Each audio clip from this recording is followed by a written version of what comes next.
All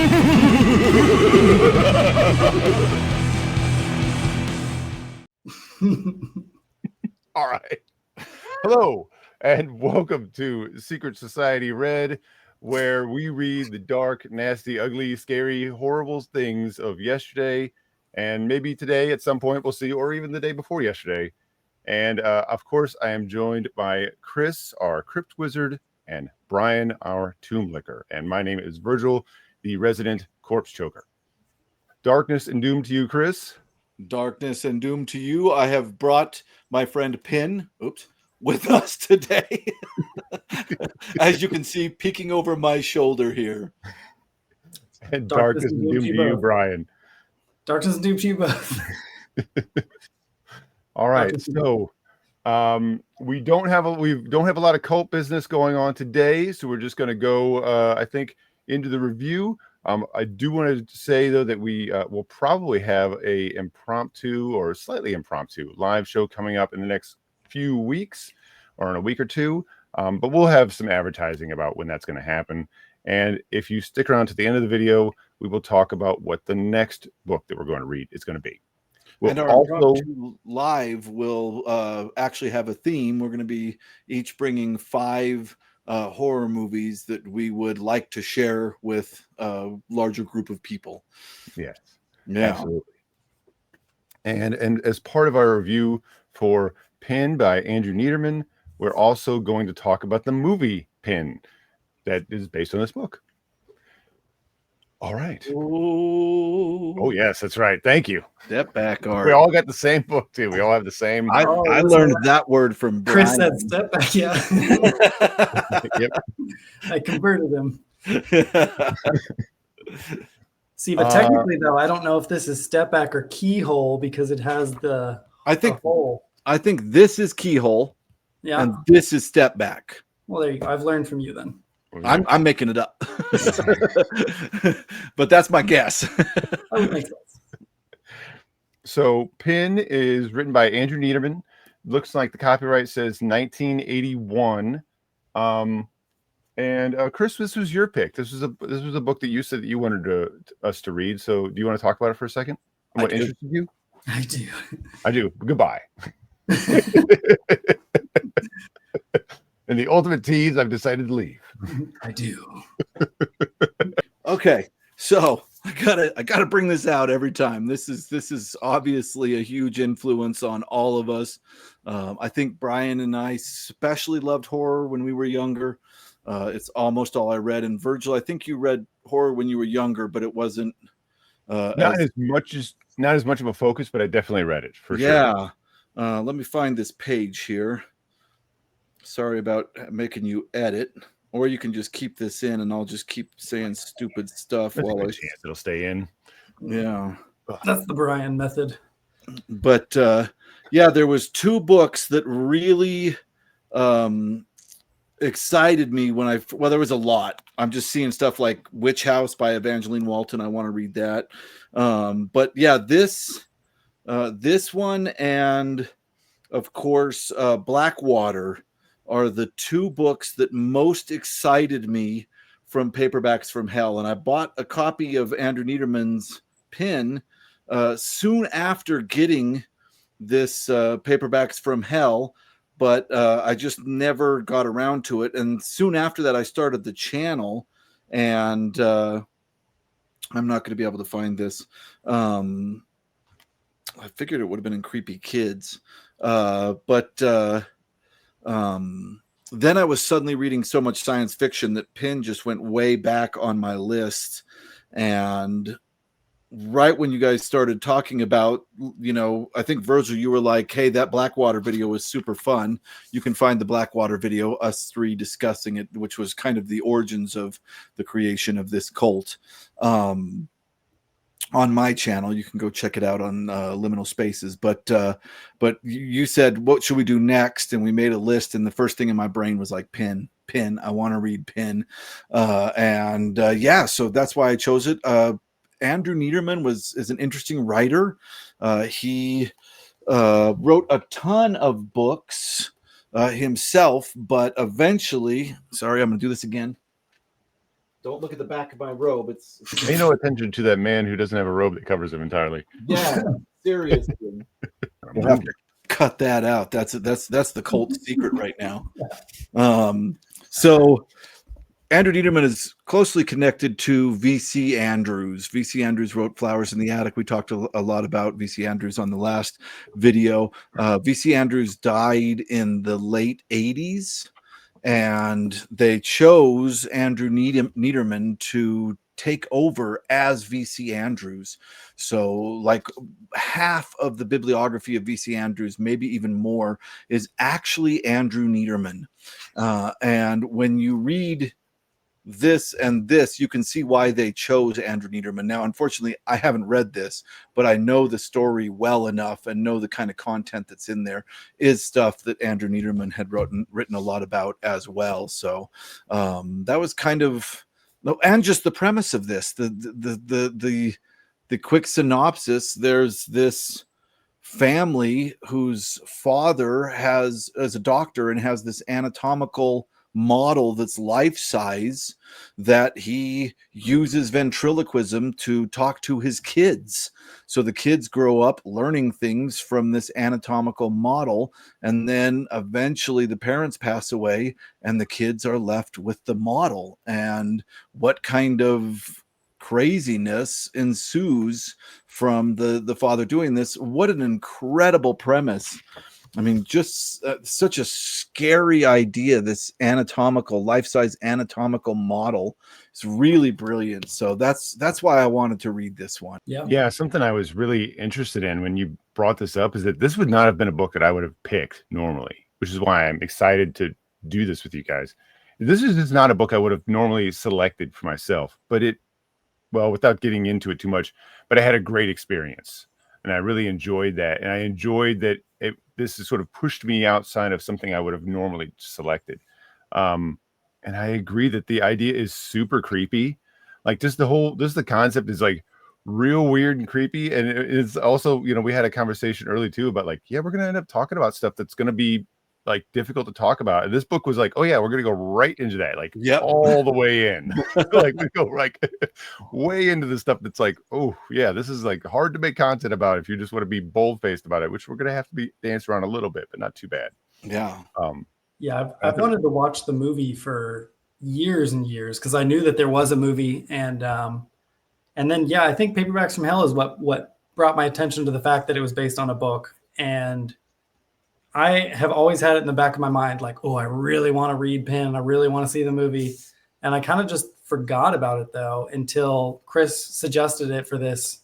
And I was like, yes, I have wanted to get to that for so long and just went on the back burner at some point. So it was a cool pick. We were all kind of excited about it. And I don't know. I mean, so Chris, tell us what your overall experience felt like, I guess. So I've already given a little bit of a synopsis. So I think if that doesn't convince you to read this, I'm going to say you absolutely should. And of course, this video is going to get into spoilers. So if you're just here to decide if you should read PIN by Andrew Neiderman, you should, in my opinion. And I think you guys would agree.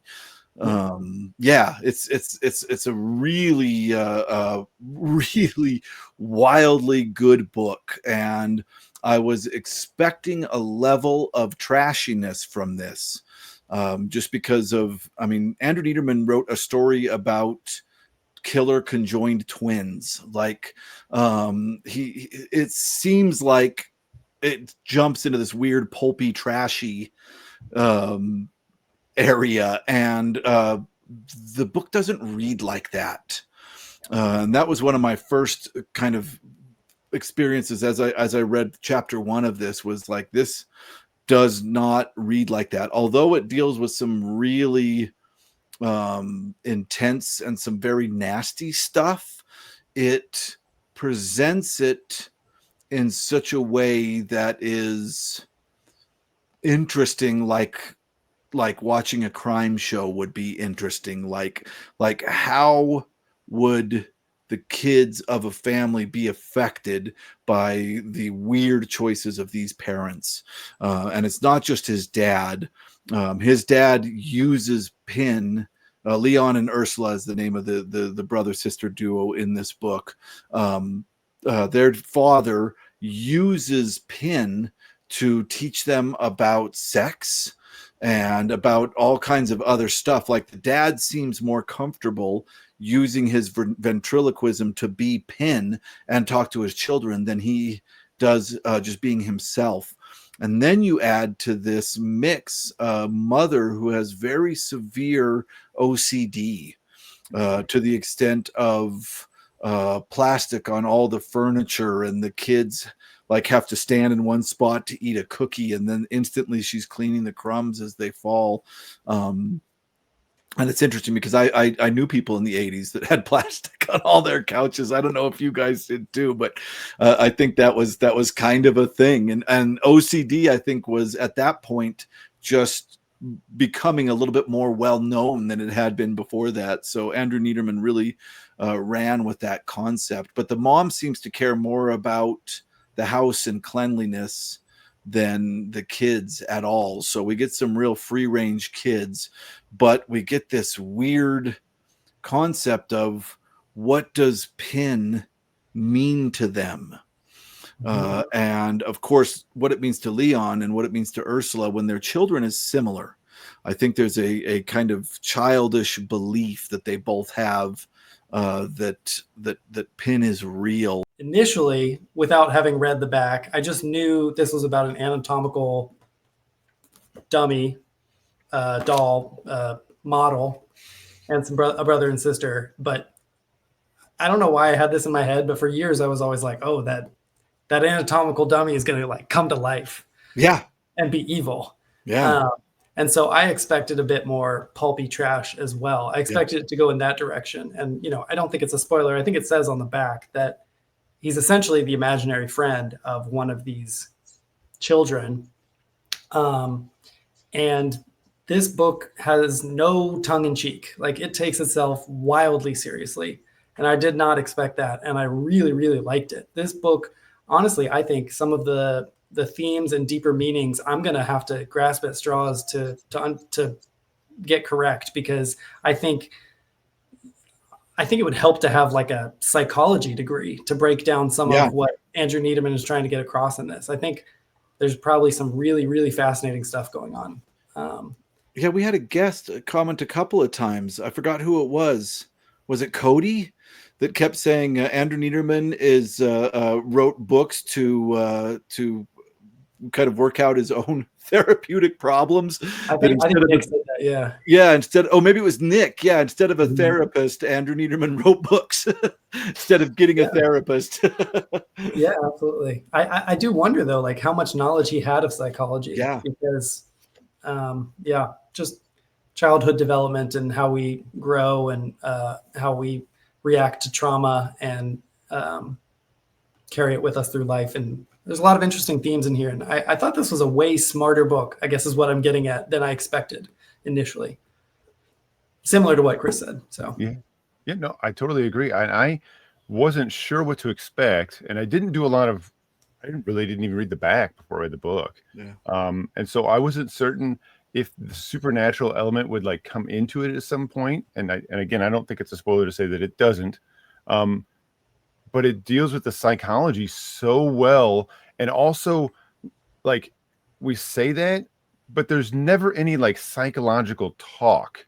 It's all done through like the way the story works. It's so effective in the way that Neiderman employs this. And it feels like he also has like this intrinsic knowledge of like how psychology works. Like, he just understands almost intuitively, like, well, this is how someone who feels a certain way is going to act. It didn't feel like he like researched and said, ooh, this is how somebody would be. It just feels like it just feels so natural. It feels so smooth. It does an impressive amount of work without ever, and it's like amazingly easy to read. And that way it's kind of like Michael McDowell. It was just like so impressive how much was happening with seemingly so little work.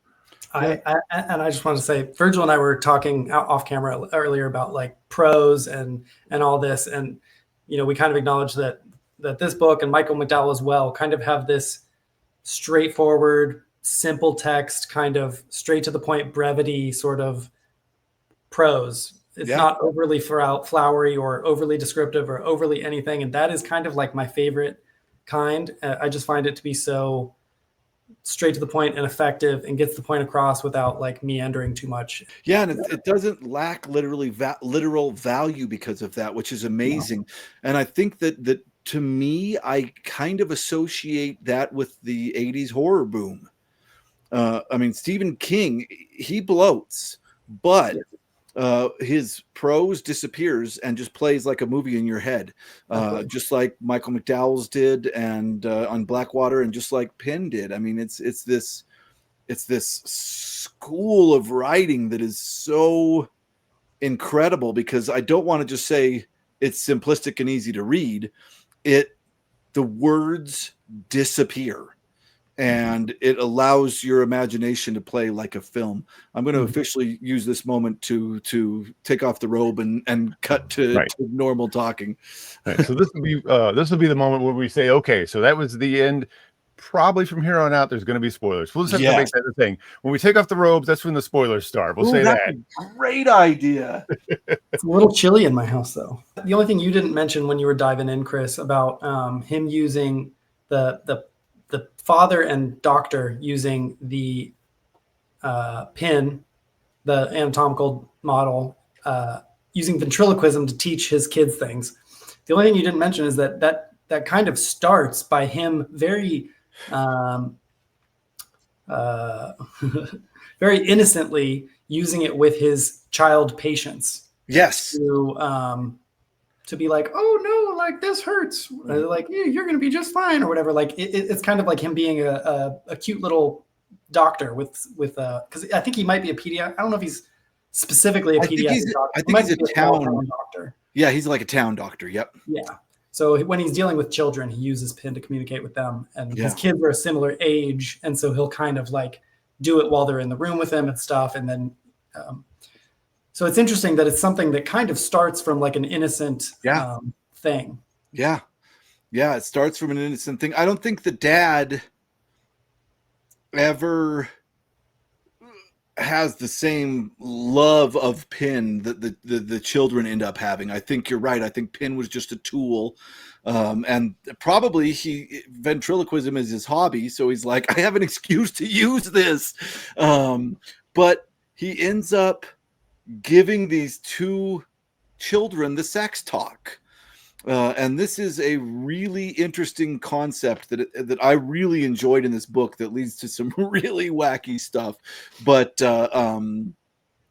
he is so matter of fact with these two children, and they are so isolated, so the conversation doesn't continue. So he just drops this concept of sometimes adults have this need and explains sex. And so they start calling this concept the need. And eventually, and this is, for me, a huge theme throughout this book, that you're not going to be reading like the, family relations throughout this entire book, but it's hinted at that it does occur a lot. But they do this in such an interesting way. And that is that Ursula, the sister, starts experiencing the need. And I don't know if this is Leon that starts this or Ursula. It doesn't give us any history on this. What we do know is that they begin laying in bed together with PIN in between them. And Ursula will use PIN in order to satiate her need. Her Neiderman, as it was. So she does it. Nice. I'm gonna start calling it from now on. I got the Neiderman. Yeah, that's right. I got the Neiderman. Hey, honey. I'm sorry. Continue. So I don't know if there is ever any direct family relation. I don't know if that's the right way to say that word, between Ursula and Leon, there's always the buffer of Pin. And I feel like what has started to mess with Leon's brain early that makes him eventually start believing that Pin is absolutely real is perhaps an early on in these times a desire to be Pin in these situations, that he starts having feelings for his sister, but they know that's wrong, so there's this buffer that is Pin, and slowly, yeah, yeah. I think it's this concept of Pin as buffer of something not real, that is this border between family relations, is a really interesting idea, and I think it's the beginning of the psychosis that Leon eventually displays and eventually leads to kind of a real life sexual assault that occurs a little bit later in the book. But I'll leave that there for now and let somebody else talk. Well, that's really interesting. I didn't think about it about that, like metaphorically. Yeah, it's so I guess one thing I want to say too is that their father, I don't know if he's ever even named. He might be, but they never call him father. They call him the doctor. Yes. Even at home with him, it's the doctor or doctor. Well, I think it's the doctor. It's not even doctor. And so it's like there's this huge psychic distance between the father and the children. You get the impression that he's more okay with Ursula than he is with Leon, because there's a strange different expectation that it could be boy girl type stuff, but they feel like there's also a hint of maybe like another reason that we just don't quite understand. And a lot of their like father type conversations that they have with him are all through the filter of Pin, so they can't. So like if they ask the doctor a question, it's a very doctor official, like in the exam room response, right? It's not a very human, compassionate sort of thing. Whereas their conversations with Pin are very like matter of fact. It's like talking to a friend. It's something that they can have conversations with Pin that they could not have with father, or with the doctor. And I think it's really interesting. Yeah, and also, like, speaking about the doctor, they don't talk about the why too much with the doctor. I mean, or with the mother for that matter. Like what his intentions are, that you don't really go into his head at all. We know that he messed these kids up, and we know what he did, but we don't really understand why. And I guess it doesn't really matter. He could just be a cold, calculating kind of dude who thought that he was teaching his children medicine, but we don't understand that. And I guess it's not really the point. It doesn't matter. How the children take it is what's important. Right. Yeah, you could tell there must be something because of how the mother, like Chris, like you said, that she has OCD, and it's like just like a ridiculous level of OCD. Like you said, like eating, they have to eat over, like, do they have to eat over the sink or something even? Like their mother doesn't even like them to have cookies because there's crumbs, and like, and she doesn't want other people to ever come over to the house, and it's a huge deal. And you feel like that's like she's the mother, although we really see very, very little of her, that's like a reaction to something, this sort of like very cold, like sort of mental sort of presence of the doctor. Not that he's cruel, but that he just has like no compassion or something. Like he doesn't like no emotion. There is one thing early on, and I don't know if you guys want to. Well, it's not early on enough. We can keep going in order. I think Ursula finally gets a friend over, and after a huge amount of effort on her part to get it to happen. And they end up playing in her room, and then they end up on her bed, and then they end up practicing satiating the need. They kind of explore a little bit. And Ursula starts helping her dry hump by pushing. Yeah, there's something going. Yeah. I don't know how specific it gets. By pushing on her butt while she's doing this, and then Leon sneaks into the room and starts helping as well.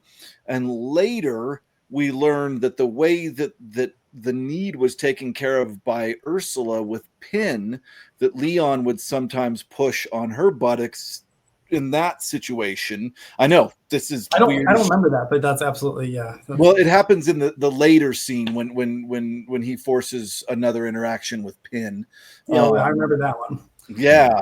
And I remember the scene. I just didn't remember him. Yeah, I wonder. You're right. I assumed because he does that in the later one that he had. But you're right. You're right. Couldn't be calling back to this instance, though. Yeah, it might. You're right. You're right. And it's hard to know too, because I think that Pin was at the doctor's office for a long time. So I don't know. There was early childhood interactions. I don't know if those involved Pin or not. It's hard. It's really vague. You know, something has happened in the past, but it's never, since I guess we should say the book is essentially told through, by and large, through Leon's perspective, like a conversation that he's having or a discussion he's having. I'm trying to remember how much they acknowledge about Ursula being with Pin in the beginning, because I think Leon might make a comment like, oh, and I believed she was doing such and such with Pin, but I don't think it ever like explicitly states, does it? Well, I don't know. In the scene that's coming up with him reintroducing those two together. Oh, well, that's he says, like you used to, and Ursula also acknowledges that used to happen. So I'm sure. Absolutely. But in the beginning, it doesn't explicitly state what's going on. Right. You don't really find out until that later scene. Everything is hinted at in this. It's really vague, which I like, because even just us sitting here describing this is it's hinted at until those two big scenes. Yes. Yeah. This first one that we just discussed is the biggest. Yes. And it's kind of both this brother and sister are just after this assault, they both become very interested in their friends and the need. Ursula used to sit on Pin's lap and caress his face. Mm-hmm. And we get, of course, in the step back art, I think an example of that, although it's Pin caressing her face that time. But yeah, it's described early on as Ursula sat on Pin and caressed his face. That's how Leon understood. So, I mean, Ursula could have started this on her own without Leon. We have no idea. All we know is in a later scene, they look back and we know that this occurred. But you're right, early on, at this point, like, we don't know what's going on. And then suddenly Leon and they have bedrooms next to each other with a door in between, which is important. That door, whether it's closed or open, is like a theme throughout this entire book and in connecting their relationship. But yeah, Leon sneaks up and kind of assaults this woman, and I think she leaves crying, doesn't she? Mm-hmm. Yeah. And then after that, Ursula goes wild. She becomes very active. Yeah, and it starts getting around the school that Ursula is very very active, and Leon's. How does Leon react to that? He doesn't like it. Yeah, he doesn't like it, but it's not. But I think they have this. It's like they go out. They both, and I think Leon becomes active too, and they both have these interactions. But it's like they come home and then they talk in explicit detail. Although we don't get the detail, but they are absolutely 100% explicit about what interactions they happen between them. And like, she is like laugh about it with each other, like they're like like they're best friends. And well, also they're sorry. Go ahead, Chris. Oh, sorry. She's just constantly undressing in front of him. Yes, their relationship with one another is so best friend like, but to the degree that like it's very uncomfortable for the reader. Yeah. Like there's like this tension, sexual tension that it like pervades every scene. Like they never quite go there, but they're always just undressing around each other, asking how they look naked, and like all this stuff. Yeah, we're never explicitly told, I don't think, about anything in the, or at least especially like in their teens, like mid-teens back. We don't know. We don't really know how far anything between them has ever gone. We figured that something, at least more than once, has happened to where that it's not. There's no baggage between them in that regard. But you just don't know what it is. Yeah, I think they use PIN as an excuse. Yeah. I think they just connect all guilt and all we shouldn't do this and everything. They just circumvented that by saying, no, that was with PIN. And they're not given any sort of like boundaries Right. by their father through this, like the need and everything. It's just like the need is fine. And it's sort of like it seems like they feel like the need can just be gratified. However, it doesn't matter, that there's no barriers to it. It's natural to have, which is not necessarily a bad conversation to say that the need is a natural thing, but it's like they're just completely unchained as far as like what's okay, what isn't. Like anything could be okay as far as they know. The conversation didn't continue. Leon acknowledges to Ursula at one point. He's like, do you think father should have, like, yes, the need itself and the act of satisfying it is not bad, but like there's a lot of emotional, mental baggage that can come with that, mental damage as well. And he's like, do you think doctor should have told us some of that or whatever? Yeah. I think that conversation happens with Ursula. Yeah, he doesn't parent. He says, like a doctor would to a patient, by the way, this is going to happen in your body and you'll need to do something about it. And they're like, well, okay. So as kids, they go do something about it. And there was no parental discussion, no boundaries, no anything. It was just, this is going to happen. So figure it out. And so they did their version of figuring it out. And I'm remembering something early in the book. Isn't there some discussion about how PIN is kind of like father? Like he kind of looks like father. I think there's some talk about that too. Yeah. Yes, there is. Yeah, absolutely. And of course, most importantly, I never read the back of this book, and you guys started talking about it, so I've been slowly reading the back of this book. Most importantly, his voice sounds like their father's voice. Yes, because their father was his voice, and so I think they just keep hearing that. So it's like, and I guess we should acknowledge, we haven't even acknowledged yet, at some point the parents die. Right, that's the next thing. Yeah. So PIN communicating, them continuing to hear PIN. Well, I shouldn't say them. I should say Leon continuing to hear PIN is like literally hearing his father talk to him. Yeah. So the parents die in a car accident. Did we acknowledge the one weird scene before they die? Oh, I've forgotten it. Yes, please do. Which one? Are we just going through the book? I don't even know. I'm just going through the book. Yep. Ursula becomes pregnant by one of these boys from school, and she goes to her father to get an abortion. And Leon is with her in the room, and the doctor says, "Okay, let's do this." And he turns to Leon and he says, "Are you going to stay and watch?" Yeah. And everyone just kind of looks at Leon, and he goes like, "No." And he's like, "Are you sure? It could be like a good learning experience." Yeah, and Leon's could be like, educational. "No." And he leaves. But the fact that the dad asked that is insane. Yeah. And the doctor. It's interesting that Leon says no and leaves. I think that means something. Yeah. And it could mean that this is kind of a fall from grace for him because he didn't like her sleeping around at school. So, but it's that scene. I'm glad you brought that up because I that's a huge part of this novel. The father does not in any way like yell at her or anything like that. He says, hopefully you've learned a lesson. And all this has made it so that I have to be to work on a Sunday. Yeah. Like that's his response to giving his daughter, 15-year-old daughter, an abortion, is that he had to come into work on a Sunday. And that is a perfect example of what this father is, right? I mean, just the most emotionless, cold individual. Mm-hmm. Yeah, I'm glad you brought that up. That is super important. I feel like it's an important scene, and I can't say why. I don't know, but it is. There's something to, I think, the fact that he said no. Yeah, well, and it could be that, Ursula, that this is a coming of age moment for her, where she has to realize that there are consequences for the need. True. And so she gets to grow up, whereas Leon doesn't. That's smart. Yes. That's a very good point.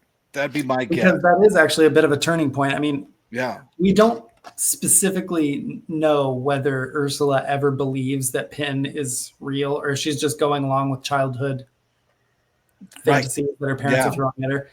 At some point, around the time the parents die, which is shortly after this abortion scene, you do realize pretty outwardly that like she doesn't speak with Pin the same way Leon does, and maybe that is like her growing up scene. Yeah, and Leon didn't. I like that. Yeah, and after the parents die, Leon's like, well, we got to get Pin in this house. And of course he's worried because Ursula's underage, so relatives kind of swoop in, and I think there's a little hint that some of the relatives might be a little bit after the money. But Leon, not just by himself, but with the help of Pin, figures out how to keep the relatives away. At this point, you're right. I was like, now these two kids are going to sit around and listen to Pin talk, and they're going to be all messed up.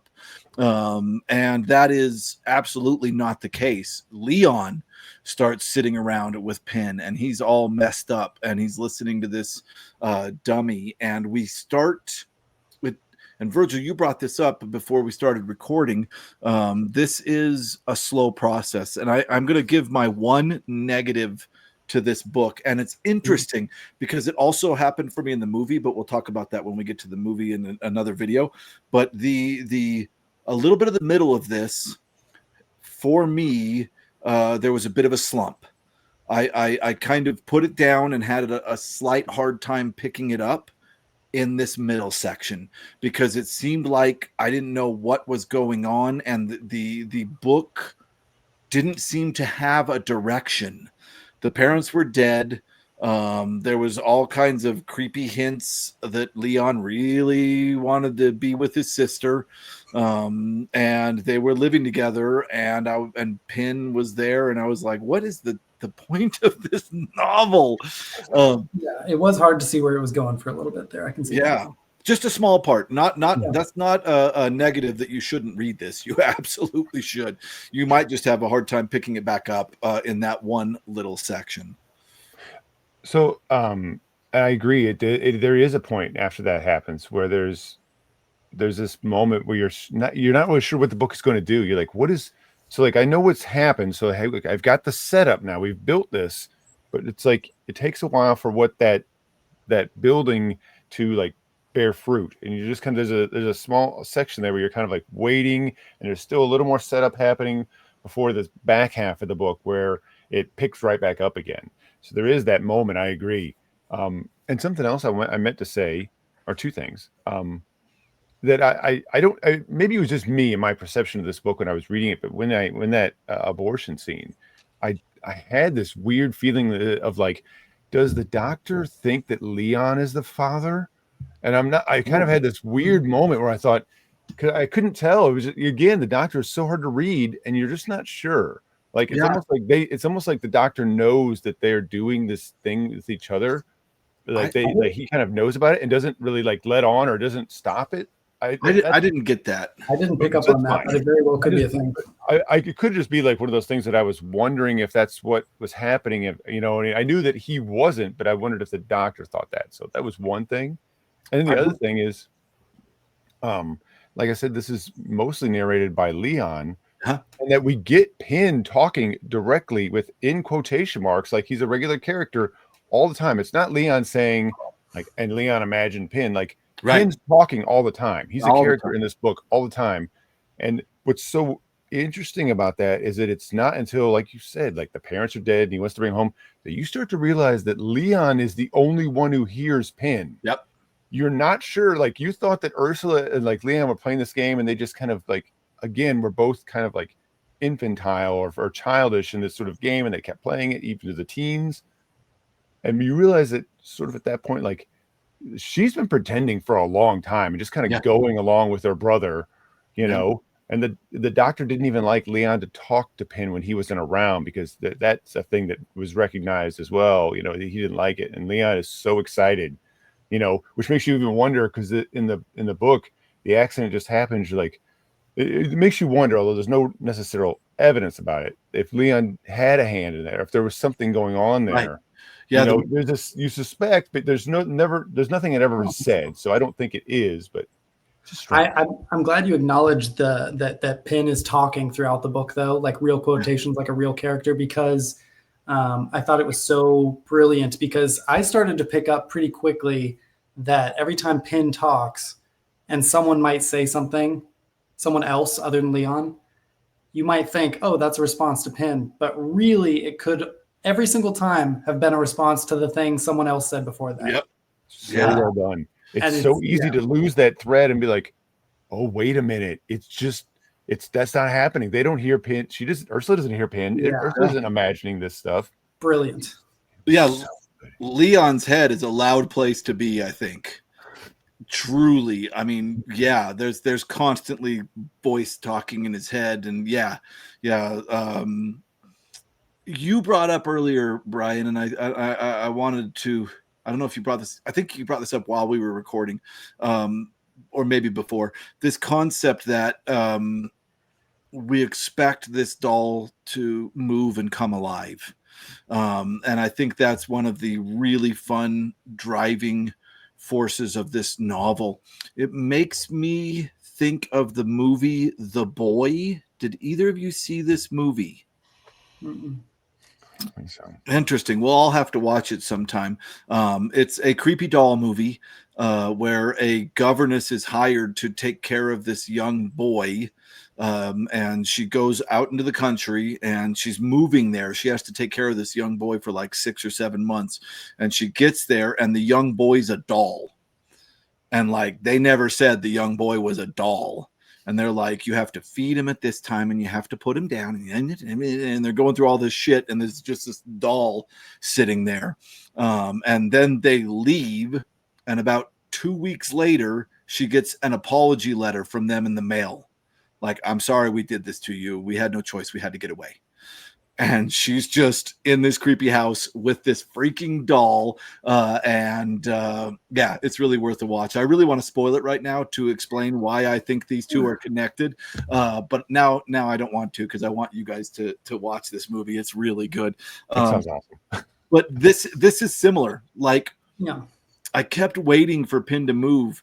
And I want to remember this for the next video when we talk about the book or the movie, I mean, because I think the movie made some very interesting choices in this desire for us to see this thing come to life. Well, I think Neiderman was at least aware of that. Yeah. I don't think he did a ton to outwardly make us question, but the way he wrote it leaves that possibility open to the reader, I think. Yeah. At least a little bit. Yeah. It leaves us constantly wondering, is Leon insane or is Pin really talking to him? Right. And yeah, I think it's so subtle. Mm-hmm. And I don't know if we said it or not, but the reason that Pin is called Pin is because when Ursula was very young and she first gets introduced to him, she calls him Pinocchio. And then Leon has a conversation with Pin later about like, don't you find that insulting? And Pin's like, well, and he's like, I'll tell her to just call you Pin for short, and then that'll work. And they're like, okay. Now that conversation happened, and I didn't think very much about that. But of course, now and looking back, you realize like, a artificial toy coming to life, and there's all that, like, so you're thinking about that. And of course, Pin is actively talking in the book. And so you're thinking, is this like just another step before he actually does come to life? So that energy is it never completely goes away. And, you're always kind of like, is he really? Until a certain point. There's a point where you kind of make a decision, I guess. Well, yeah. and I'm going to pause it at the end of this, that this is Pinocchio in reverse. But we have to finish discussing the novel before I can lay out all my contextual evidence for that concept. So they live together. It's weird. You feel like they're both weird, but then Ursula gets a job. I think she comes of age. Yeah, life goes on for a little while. Yeah. It's just those two in the house Well, with those three. Pin. Yeah, three in the house, and Ursula has a job, and they have lots of money, so they don't have to do anything. They're able to separate themselves from their family, and they just kind of live this strange life for a while. Ursula stays away from boys now because she's just sort of disillusioned about the whole thing. Yeah. You get the impression that Leon. Leon. I don't know why his name flew out of my head. You get the impression that Leon is not really seeing anyone. He has this weird encounter with a woman, and like essentially, Well, like Ursula's he doesn't want to. pushing him to. Yeah, Constantly. Ursula's like, and when you look back at it, because at the point she was pushing him, I was like, is she okay, or is she into this weird thing with him, or what's going on? But she's probably like, hey, let's get you a little normal, buddy. like let's get you interested in someone who isn't maybe me per se, or maybe you know what I mean, or just like normalize you a little bit so I can be normalized too, maybe. Yeah. But at the same time, she's running around naked in front of him constantly. So I don't know if that's a sign of her kind of innocent quality, or like, is there a point when she starts realizing like maybe I shouldn't do this, you know? I think the book deals a lot with childhood trauma and these two different people who come out of the same situation, where Leon is just, ruined for life basically, and Right. Ursula is ruined but starts trying to claw her way to normalcy, but lives with this other person who is not okay. And I think she sort of slips back now and then. But I think when the book begins to change out of this lull, and when Ursula begins to attempt to retake her life, be normal, is when she gets the job at the library and she meets Stan. Yeah, Stan is a boy. I think she falls in love with him. And was he in Vietnam? Or was it Korean War? I think it's Vietnam. Yeah, I don't know. Because this was written in 81. Yeah. So, but anyway, he lost a leg in the war, and he has a wooden leg. Leg. Say again? So he's got a peg leg. Oh, a peg leg, yes. You made me think of it. You can cut that out. There's a joke my dad always tells. But I'll tell you guys off camera. She falls in love with this guy, and eventually has to introduce him into this household. Now, Virgil, you talked about one point a woman comes over, that Leon has a woman come over and kind of gets off on scaring her. She's ready to make love to him, and he's like, no, come here, and introduces her to Pin, because he absolutely loves people's faces, to watch people's faces when they meet Pin. And of course, the reason that people make these faces is because Pin's an anatomic dummy and he's a ventriloquist. We don't even know if he moves his lips when he pretends to be Pin. But to him, and this is something I'd have to read through, there's got to be a theme here, but to him, he feels like Pin scares them, and he likes that.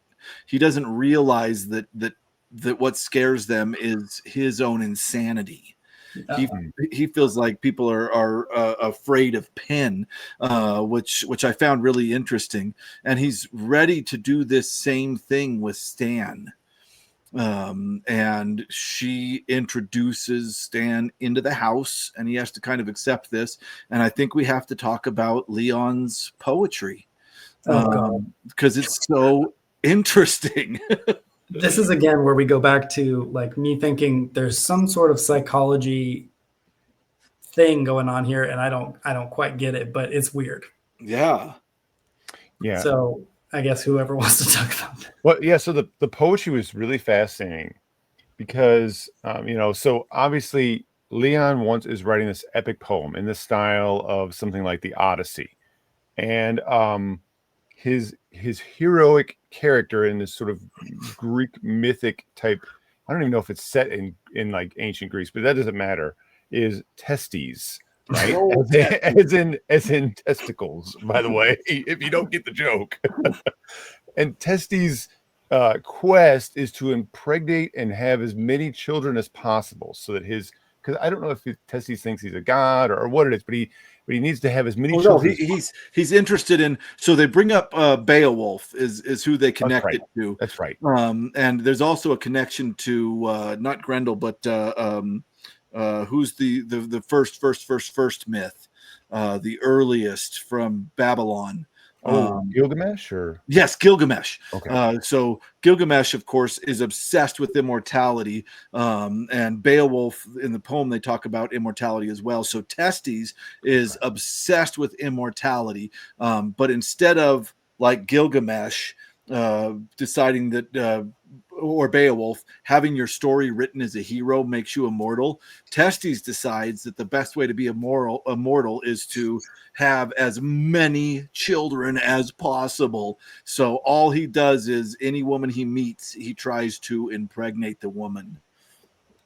Right. And I think so he reads, I want to say there's only 2 readings. I think the first thing he reads the story, because Leon's like, oh, I'd love to hear your poetry. Stan, so he's like, Stan says that, yeah. Oh, not Leon. I'm sorry. Stan says that to Leon. Yeah. Sorry. And Leon's like, okay. So he reads some, and it's well written, and very funny because of what we're reading. But then you realize that I think he says that Testes is considering. Well, I'm just going to say the big R. Yeah, right? sexual assault. Yeah, right. So to now that he's considering this. I think that's where it ends. I think it ends on that beat because there's a separate reading that's that's more shocking. And it does feel like when you read this that you're getting like a window into Leon's mind, obviously, because he's very obsessed with this, and so you're thinking this is really strange. And of course, it's all he does. He doesn't have a job. They're rich. This is his life's work. He spends hours a day writing good old Testes, impregnating women, and then Pin reads it, or he reads it to Pin, and Pin discusses. So this dude is just sitting in his house writing the dumbest poetry you can imagine, and then conversing with himself as to whether or not it's good. It's when you look at it from the outside, it is hilarious. It is. But like you said earlier, Bryan, Andrew Neiderman presents this in such a way that it is dead serious. Yeah. And I think there are 2 readings, Virgil, and I think they're the same night. Like, maybe so. Yeah, one reading's just a little bit later, and in that one, is that after he kind of finds out they've been talking behind his back? Yes. Okay. So he reads the first thing. Should I keep going? Should I wait for this? He reads the first reading, and then Stan is just like, oh wow, that's great, this is excellent poetry, I'm so impressed, or whatever. And so Leon goes back to talk to Pin and is like, I'm actually really impressed with this Stan guy is really cool, I didn't even expect that, and then he overhears Ursula and Stan talking about how batshit crazy he is. Yeah. And that's like, when we realize to be descended to a mental asylum, and that's when we and realize then he comes back. Holy shit. That's when we find out. You're absolutely right. Yeah. Ursula has grown to normalcy and is living with this crazy brother of hers. And she warned, and this is what really pisses Leon off, is he realizes she warned him about Pin. Mm-hmm. And he's too crazy to realize that what she warned him about was that he was talking to this imaginary dummy, right? And that's the real brilliant part of how Andrew Neiderman tiptoes around Leon's craziness, because there's points where Ursula says, shut up about Pin. Pin's just a dummy. At which point Leon gets almost, I think he slaps her. Like anything that gets close to revealing the Does truth. She ever say he's just a dummy? In the book. Does she? Okay. Yeah. And he slaps her. He smacks her and says, never talk about, how would you like it if Pin called you a dummy? I think he literally said, sure. Yeah, it's really strange because Andrew Neiderman, like you said, is very smart about the psychology of this, to the point that anything that comes close to possibly revealing the truth to Leon's psyche fights back, but he but also can't accept why he's fighting back.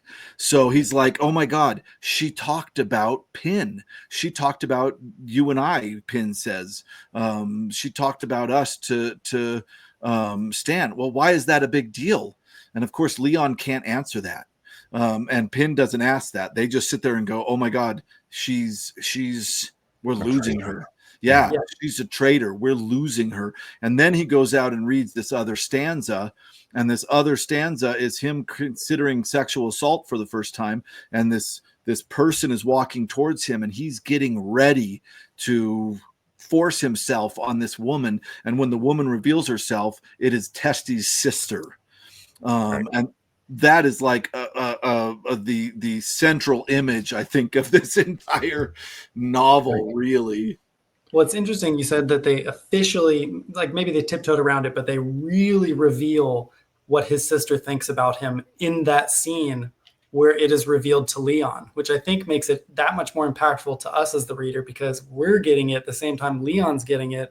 And then we understand why it is so revelatory and earth-shattering for him. Right.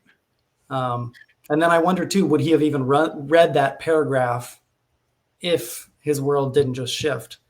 Because like clearly he's been writing it and thinking it, but would he have read it? Yeah. I guess we don't know. But there's so many. So two it's like things. A threat. Yeah. And I don't know if it wasn't ad lib that maybe he had it, or maybe he's just so frustrated. He's like, I'm gonna say this to drive him away, because it's like he knows, because you can tell that Leon knows the power of what he's saying when he reads this out loud. He knows what they're going to say. He loves to shock people. Yeah. So, and and that reveal when he hears that and he's thinking these things and talking with Pin, like it's like it rewrites so much of the early half of the book for me. I'm just like, oh my goodness, I didn't know how crazy Leon was until that moment. Like you're like, oh wow, he's a lot crazier than I thought. Yeah. I was like, that's crazy.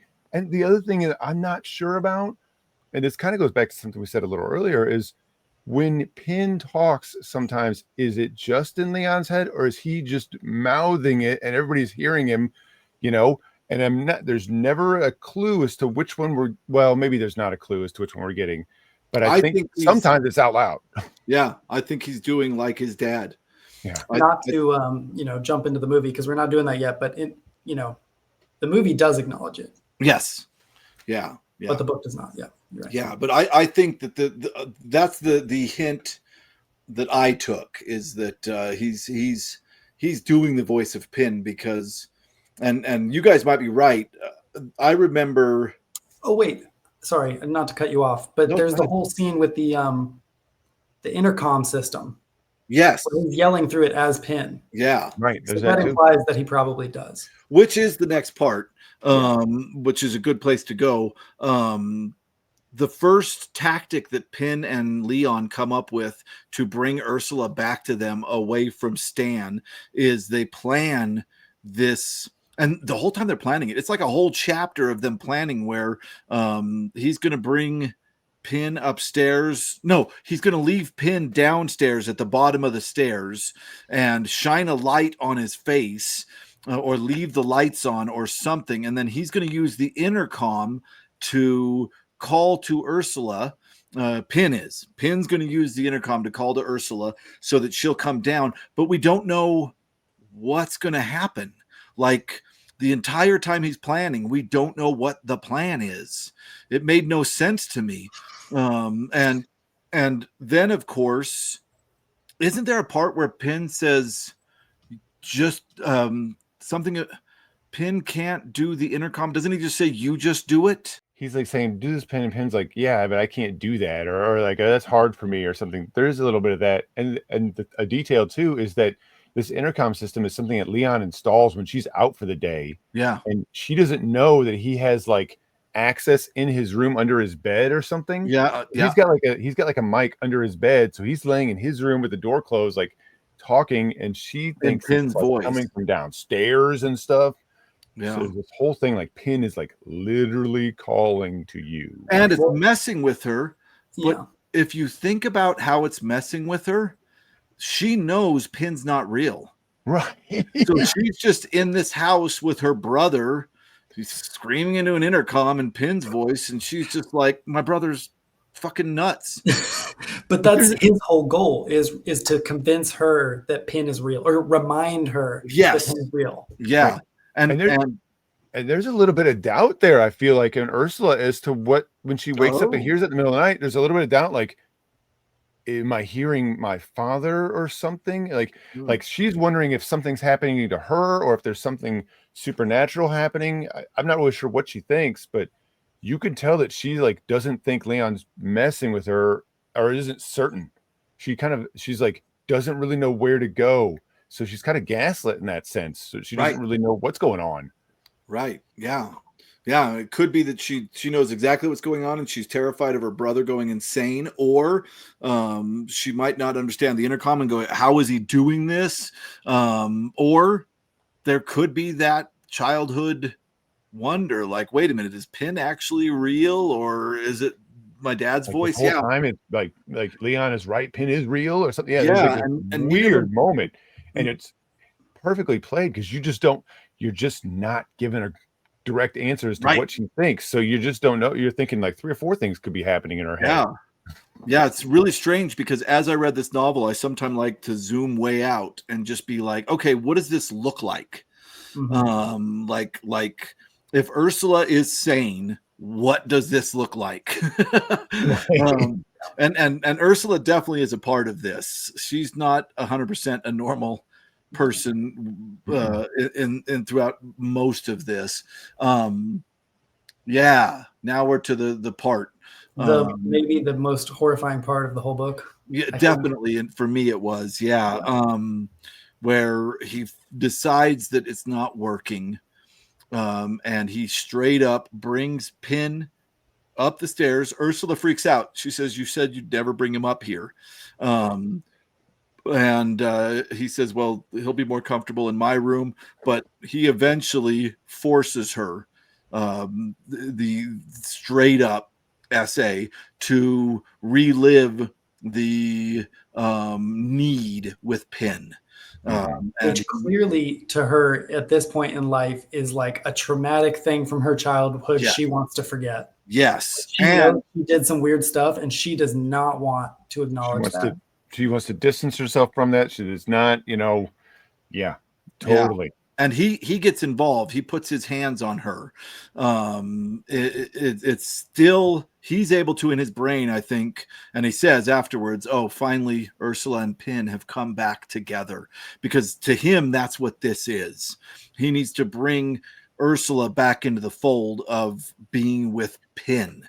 And again, we see this, I think Leon puts everything ugly and disgusting about himself into Pin, and we'll see that really truly at the end.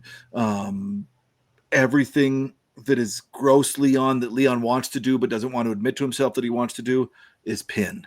And so he basically sexually assaults his sister with Pin.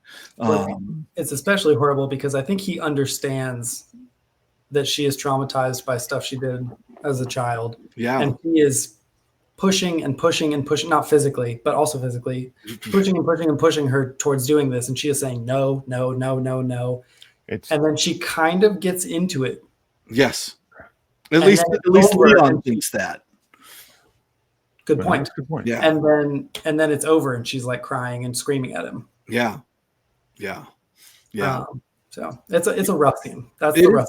It's the roughest part, and truly in Leon's brain, he's just bringing her and Pin back together. He doesn't realize that he is an awful human being, sexual assault. It's bringing the family back together, because Leon is stuck in childhood. Yes. Like we said earlier, Ursula grew up and Leon didn't. Leon wants to preserve the time when it was Ursula and Pin and him and the Need. And I think Ursula is wanting to grow up and wanting to escape her childhood traumas, and Stan is her ticket to do that. Yep. And this is the moment where Leon attempts to pull her back into her trauma. And I think after this, she realizes, like, no, I need to get out. Yeah. And Stan is the ticket to that. Yeah. And Leon understands that. Yeah. And soon after they get engaged, Ursula and Stan, and Pin and Leon realize they're going to have to really take this up a notch. And that's when murder is starting to be planned. And watching the murder planned was really brilliant to me.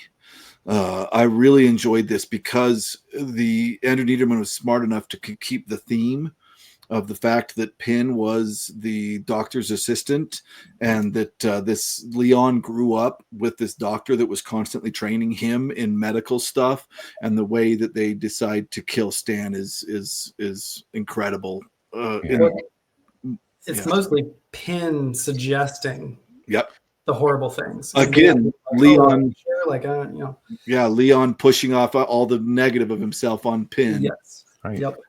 And they bring up this case of someone that the doctor had treated, who had over medicated for diabetes. Is that right? Yeah, they took too much insulin. Yeah. And so they decide that's how they're going to get rid of Stan. I believe under some pretext, he's able to get Stan he wants, knowing that Stan and Ursula are going to get married. He lures Stan over with the promise of, like, going over the financial records, because she's got lots and lots of money. Brilliant. Like, you're going to be in charge of this because she doesn't know anything about money. I've always done it, but you're a man, so you're going to know everything. This is brilliant. Stan plays right into that. He's like, lots of money. I'll be in charge of it, huh? Because Stan is probably a good dude. I never get the sense that Stan is a bad dude. Stan's a good dude. They fell in love with Ursula, but you call up anybody and be like, yo, there's like so much freaking money here that Ursula doesn't know about it. We're going to have to go over it. And a little bit of greed's going to come out. And he knows this. Leon knows this. It is the perfect lure to bring up money. And it allows him to be like, this guy's greedy. Stan's greedy. And I mean, he never does anything wrong. He's just sitting there drinking, looking at the financials, kind of shocked. Right. Yeah. Going, holy shit, there's a lot of money here. But yeah, that lure, I really enjoyed that point, because it shows not only how manipulative Leon is, but how freaking smart Leon is. And of course, a lot of his intelligence he puts to Pin. Well, and how manipulative he is towards himself. Yeah. Yes. He's so smart, he can manipulate himself into thinking what he's doing is right. Yeah, through Pin. Yeah. Gets him over, and he's got them. They're going over this, and he puts something in his drink to make him really sleepy. Something like sleeping pills or something. I don't remember what it is. Yeah. He gets tired. Then he injects him with the insulin, with so much of it that he knows it's going to kill him. But an important detail, let's come back, that Stan has a false leg, and at some point he said he does something to the body, but he can't. It's snow. There's a lot of snow outside. Well, before that, they hide it in Pin's room. Right. So and he can't. Ursula comes home. He doesn't want to. He has a plan to get rid of the body, but he can't do it because it'll be obvious what he did with the body. Oh yeah, because of the tracks. Yeah, of his tracks, and it's not snowing. But then Pin's like, dude, it's going to snow big tomorrow, so let's do it tomorrow. It'll cover up your tracks. And there's a part in this book that I absolutely love, and that is they move the body into Pin's room. He's not even dead yet. They move the body into Pin's room. Pin's going to watch him die. Because he gave him all this insulin, so it takes a little while, but he's done a long time. Yeah, there's a long opportunity for him to be saved, potentially. Yeah. And then he walks in and he's like, holy shit, I almost forgot his wooden leg. and he picks up the wooden leg and is like, damn. And he goes in and puts it in the room. And he's like, close call. I totally almost forgot that wooden leg. And of course, this is foreshadowing. It's super brilliant. And then Ursula comes home and is rightly like, what's going on? And there's all kinds of drama. Stan's mom dies, and all this kind of stuff that goes on, just showing how complicated in real life is. But Ursula's like trying to call and figure out where he is and can't. But I want to acknowledge in this scene, while her fiance is dying upstairs in a closet and she's running around doing stuff and calling people, Leon is straight up giddy. Yeah, he finds this amusing that she is almost gives himself away. He's so excited. Dying. Yeah, he's laughing. Yes, true sociopath behavior. Yeah. He's so proud of how brilliant he and Pin have been that he almost wants to laugh. And when she says anything that's ironic because he's dead or dying, he's like, she doesn't know. Yeah. He literally has to like stifle his own laughter at some point. Yeah. He's like, don't lie. He's like, yeah, like that, like trying to act normal. It's like, it's so easy for him to give himself away, but he almost does. Yeah. And the conversation is just incredible because you can tell he's keyed up and she's like confused. She's so distraught and so worried. And he keeps saying, like, well, maybe he's like, he just left. He doesn't really care about you. Yeah. And like selling it really hard. Like he doesn't really care. He just probably found another woman. He's sleeping with them. Yeah. Because he so wants to bring her back into the fold. Yeah. Right. And he had gotten rid of Stan's car at like was it a ski lodge or something? Mm-hmm. Yep. Yeah. So he so he had all this stuff. So he got rid of the car somewhere else. And he's like, okay, cool. All this stuff's covered. And honestly, pulls it off pretty well. I mean, it's like, it's not bad. He does a pretty good job, apart from almost giving himself away. Right. No, I think he could have gotten away with this at the time.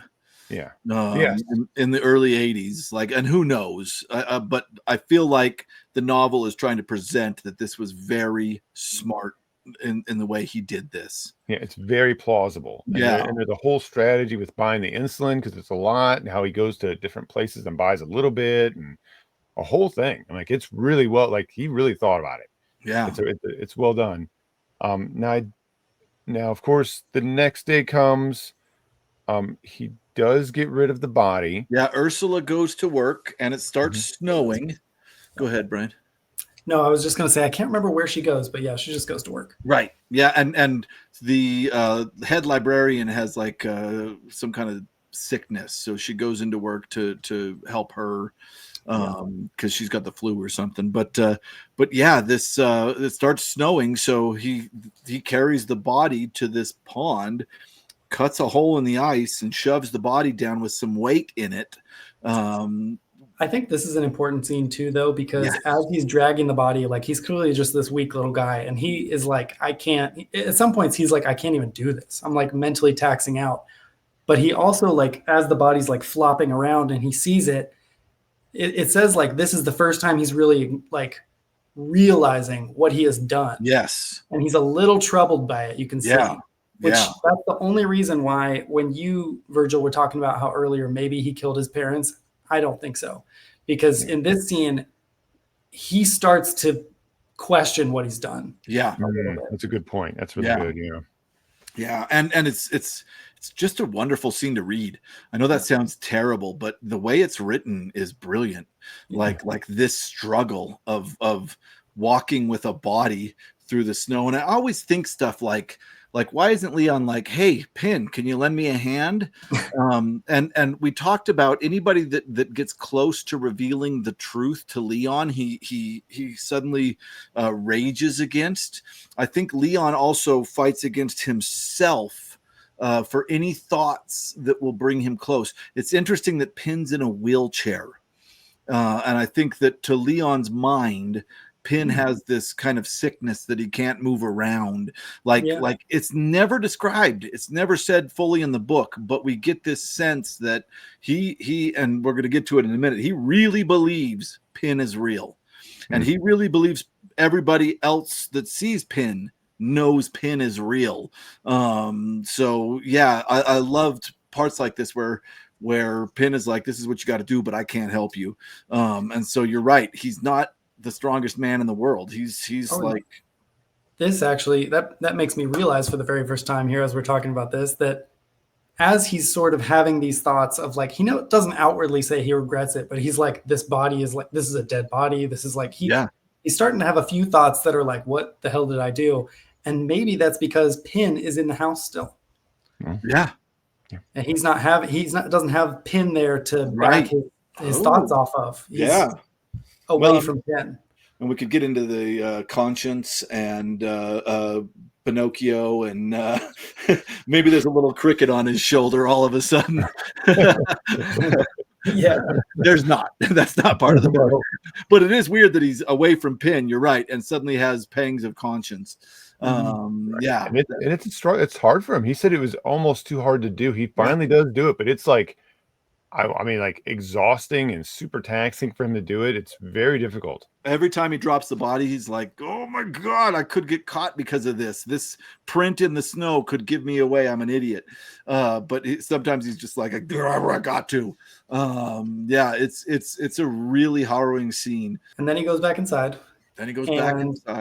Pin suggests, because they were like, oh, I forgot the wooden leg. Oh, again, for the second time. Yeah. He goes into the room, and I think it is Pin that's like, the wooden leg, and he's like, oh my God, what do I got to do with this wooden leg? And Pin's like, throw it on the fire. I mean, burn up the evidence. And he's like, perfect. So he goes and he throws the leg on the fire and goes to make dinner for Ursula, and Ursula comes home. Anybody else want to take over for the big finale? I don't remember how it happens, but they're talking, and she's kind of like starting to accept that, like maybe Leon just left her or something. She's starting to get broke down by this idea, and she decides that she's going to add more firewood to the fire. I think maybe even asks her, like he forgets. I think so, yeah. And then she goes in there, and he's like, "Oh wait!" And he like tries to stop her, and I think she had like it just didn't burn. Like obviously it's a prosthetic leg; it's not going to burn well. Yeah. Does he even try to stop her? Because I think that there's like a couple pages there where like she is starting to come to terms that maybe, like you said, Stan left her, and he's in the kitchen cooking, and like it's the first scene in a while where he's like, maybe this is going to be okay. Maybe Ursula's going to come back to me. And then doesn't she make a comment about the fire, and he just like stops, and then he hears her screaming. Oh yeah, they may be. Yeah. I think I knew there was a moment where he had a panic, but it wasn't very long. You might be right. I kind of remember what Virgil's saying, but yes, the way you're describing it as well. I feel like he might say, maybe she says something about it's cold, and he says, go put a log on the fire, and then goes, oh, and it's like this tiny moment, and then she screams. Yeah. And then he just kind of freezes in the kitchen, doesn't he? Yeah. Which is like, he knows what happened. Which is, again, psychologically brilliant, because serial killers and all this kind of crazy shit, they're babies. When anything happens to them, it's the end of the world. Even after they do evil shit, they're weird children, right? They can't handle, and he just freezes up, and he needs Pin, of course. And I don't. The end of this book is kind of trippy. It starts. That's going to need its own discussion. The very end, right? Yeah. It starts. Somehow he ends up in the bedroom with Ursula, and she kind of just she goes into shock. But you think like what's going to happen, and Ursula is so traumatized, maybe because she kind of like knew something like this might happen, or like she's like finally seeing proof that her brother is a psychopath. Because I think maybe there's some. He has a discussion. He says some stuff to her. He's like, or whatever. Or I don't know. This is the most important part. He says, Pin did it. Yes, it was like Pin and Stan got into an argument. Yep. About something. That's right. This shows his psychosis. This is the straw that I'm just like, this is perfect, because she's sitting there like, dude, everybody knows that Pin is not real, and she doesn't say that, but he so convincingly, this is his last line of defense, and I love that he throws Pin under the bus. Yeah. Like the person he's supposed to care about the most, he's like, Pin did it. Yeah. And then she goes and sits on her bed and like this. Yeah. And he's like, oh, does he actually say, do you want to be Pin or something? I don't remember that, maybe. But I feel like that there's a hint. Here's what I was thinking at this moment. Oh, I was he does like mock her like that. Yeah. I was like, holy shit, is she becoming Pin? Like, I thought that when this part was occurring. And I wasn't smart enough as I was reading it to think of shock. I think you're supposed to think that. Yeah. And I don't want to acknowledge why just yet.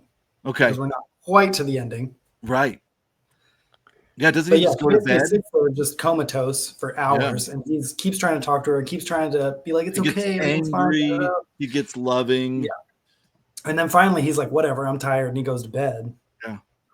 And then he wakes up in the morning and he looks at the bed and she's not sitting there anymore. And then does he immediately run downstairs and she smashes the shit out of Pin?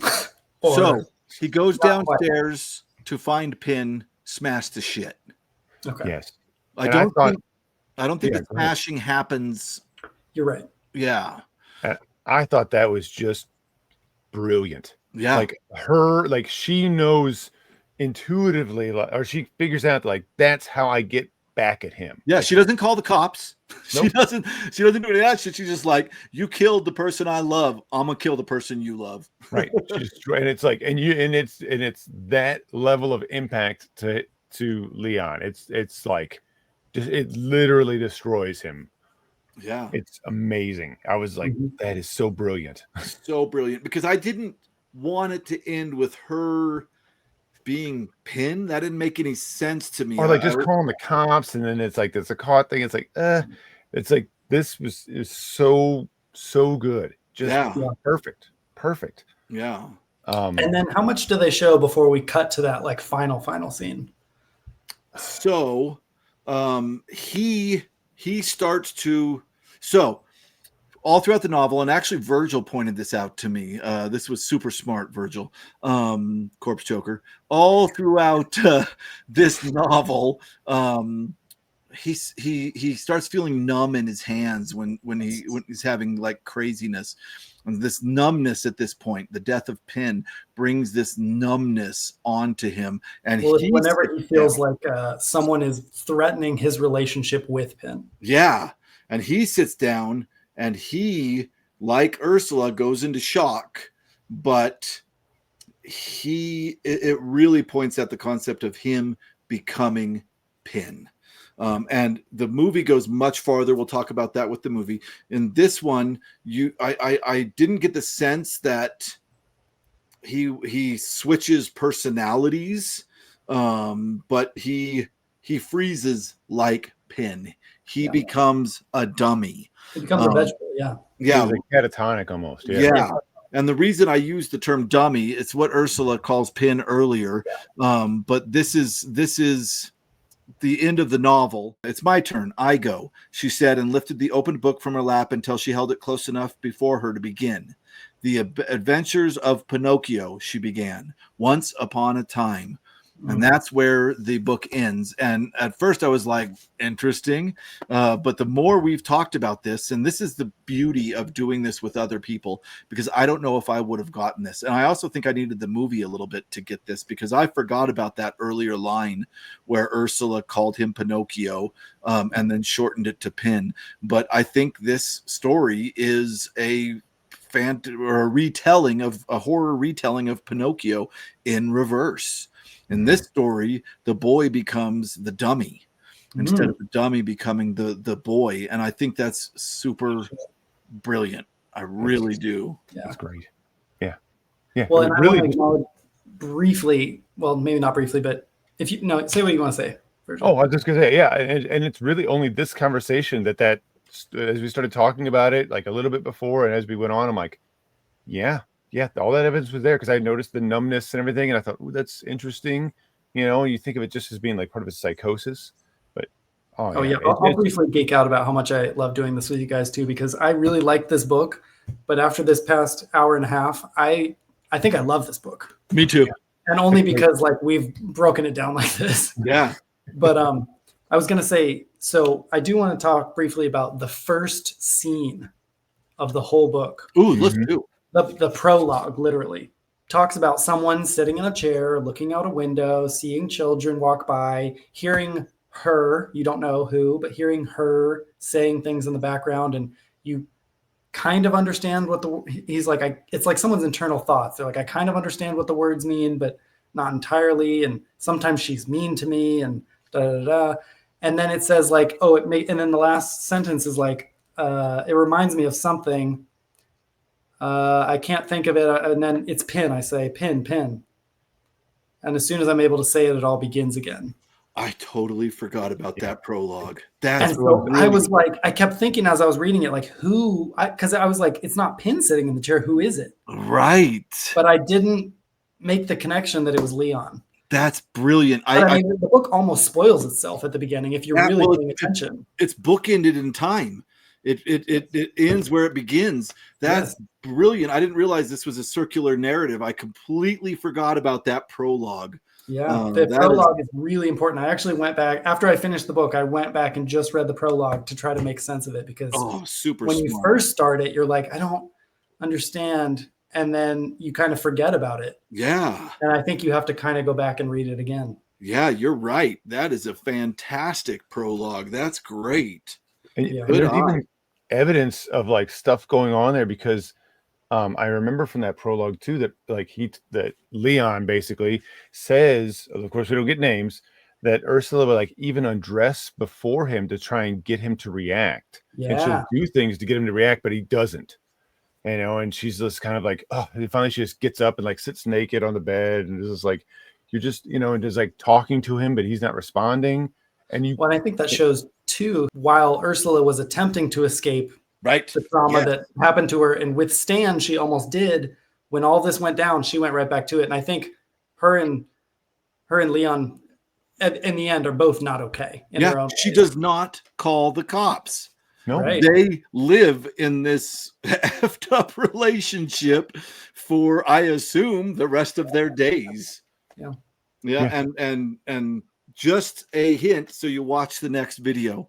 The movie Pin opens in a way the book does not, that is absolutely incredible. The opening of the Pin movie is probably one of the coolest openings ever. I really loved it. I think we've broken it down way more than I expected to. I'm very pleased with how dissected this book is now. And like I said before, I was like, oh, I really like this book. And now I'm like, this book is brilliant. Yeah, I think it is. You guys helped it. You too. Yeah. Yeah, I think it is. I really do. I think that if you love horror, this is a must read. There is some ickiness in there that if you don't like that kind of stuff, you should definitely avoid it. But no, this is really well written. And I think Andrew Neiderman had a really strong sense of theme and central image in his books that really, I mean, well, I've only read this one. He has a book called The Need. Yeah, I'm going to show it. Ties in. I'm going to show it really quick. I wonder if it does tie in. Maybe that'd be weird. I really thought it was great. I thought, again, so much going on, and it's so readable. This is such it's not anybody could read this book, right? So you don't have to read a lot, and this is a very readable, easy to read book, but there is so much happening underneath. Again, you know, and again, we just discovered some of it just talking, which is awesome. Yeah. Which is what we do with Gene Wolfe too, Virgil. Right. I swear I forget things that you bring up that I'm like, oh my God. And Bryan, you did the same thing. We almost skipped the entire scene of the sister having to go and get an abortion from the father. Here's The Need. I think it might be a vampire story, but I just thought that was interesting that Andrew Neiderman wrote a story called that. And then I brought this up earlier. There's the conjoined twins story, which is probably the next Andrew Neiderman I'm going to read. I like that it has a VC Andrews quote, because in some times that is him. Right. I wonder. Very likely. That's interesting. When was this published? That's probably a quote from the real VC Andrews, but it's just amusing. Maybe. Copyright 1992. Oh no. Grab your phones. Nope. Pretty sure that's a negative. That would be hilarious. He's just like doing his big joke. Oh, to everybody. She died in 1986. Oh my yeah, there's God, no way. that's so Yeah. funny. He became the ghostwriter for VC Andrews and put his own quote on. That's hilarious. Good eye, Bryan. That's awesome. 2 Minds, 1 Body, a novel of terror. Oh, that's maybe why he did it, because 2 minds, 1 Yeah, body. maybe he's Yeah. It's a play on the actual. I wonder if this whole thing's going to be a metaphor. Oh wow, there's like a whole Stephen King's another The level Dark to the Half. book that you can only reveal later. Yeah. The No, fact that exists makes me like Andrew Neiderman even more. yeah. This one for me gives me the same feeling that this one did. That the premise is so out there and ridiculous that I just have to read it, and I hope he takes this as serious as this. So that's where I'm going to head eventually, and I'll probably drag you guys along. But we'll of course, doubling authors will have to wait a while, Right. because we got stuff. Oh, do you want to kind of talk about what's coming up? Yeah, we can do so. Our next pick, but since it's Brian's pick, if you want to, I'd love to give it send it over to you. Yeah. We talked about it briefly in the last episode, but this is the one that I picked. Light at the End by John Skipp and Craig Spector. The writing team of John Skipp and Craig Spector are thought to be kind of some of the originators of the splatterpunk literary movement, and I've always been curious about it. And that's why I picked it. I don't know that it'll be as good as Pin, but we'll see. Yeah, I read the first page and a half, and the prose flows well. I've not read anything yet. I haven't either. And then I think, wasn't this also? I've heard that one of the characters, Spike from Buffy the Vampire Slayer, is somehow based on a character in this book. Apparently, Joss Whedon, the creator of Buffy, was a fan of this book and wrote Spike based on the main character, I think. Huh. So that's pretty cool. I never watched Buffy the Vampire. I loved Buffy, so that's enough reason for me to watch it. All right. Perfect. Good. Yeah, so you'll have to give us all the connections because I won't get those. Sure. Also, I think we already talked about this, but yeah, we are talking about doing a live with a theme of us bringing up movies that we find interesting that we want to talk about, 5 movies each. So that will be coming up in the future as well. And I don't know where we're doing that, but more info will come in the future. Yep, we're totally going to say something like that. So I think we'll wrap this up and we'll have a separate video where we're going to talk about Pin the movie and talk about, we've all seen that. So we're going to talk a little bit about that. And that's a movie that's available for free on YouTube, if I remember correctly. Yeah, I watched it on YouTube. It's available like 2 or 3 places on YouTube. Yeah. So totally. Yeah, there was somebody that was trying to do a, what is it, Billy Bob's Drive-In or whatever? Joe Bob. Joe Bob's Drive-In. There's somebody that was trying to create that idea and was introducing the movie and a horror movie host. Very cool. Yeah. So I wouldn't dare to do that just for copyright, but it doesn't seem like this movie has any copyright trouble. So yeah, it's very easy to see. So go check it out. And next time you see us, we'll be talking about that. That's it. Thanks very much. We hope to see you all again. And as always, darkness and doom to you. We'll just whatever we decide to do. I don't know what whatever it is. That was it. Thanks very much. We're gonna end it right there. All right. Bye, everybody. Hold on. Wait a minute. I'm laughing too much. I gotta figure out what I'm gonna do. I was like, am I gonna do this? I'm like, wait a minute. What is that? I don't even think that's scary. Yeah. I think this should just be the intro. We all do one thing, whatever you want to do.